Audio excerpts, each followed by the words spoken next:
নবী সাল্লাল্লাহু আলাইহি ওয়াসাল্লাম কি হুজুরদের নবী না আপনার নবী? কথা বলেন, উত্তর দেন। নবী সাল্লাল্লাহু আলাইহি ওয়াসাল্লাম কি হুজুরদের নবী না আপনার নবী? তাহলে আপনার মধ্যে তার সুন্নাত থাকবে না কেন?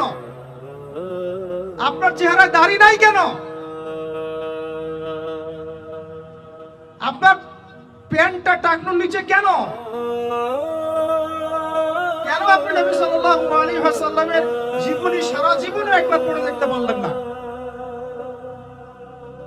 নবী সাল্লাল্লাহু আলাইহি ওয়াসাল্লাম 23 বছর আপনার আমার জন্য কষ্ট করেছেন, মানুষের মার খেয়েছেন, গাল খেয়েছেন, তাকে 15 বার হত্যা করার চেষ্টা করা হয়েছে, তাকে দেশ থেকে বের করে দেওয়া হয়েছে, গলায় দড়ি পেঁচিয়ে টান দেওয়া হয়েছে, পিঠের মধ্যে উঠে নাড়ি ভুড়ি চাপানো হয়েছে, দাঁত দাঁত খুশি মেরে দাঁত ফেলে দেওয়া হয়েছে, মাথা ফাটিয়ে দেওয়া হয়েছে, পা ভেঙে দেওয়া হয়েছে। তাদের জন্য, তার জন্য। তা আপনি আমি কেন তার জীবনী পড়ে দেখলাম না কখনো? কেন আপনার চেহারায় দাড়ি থাকবে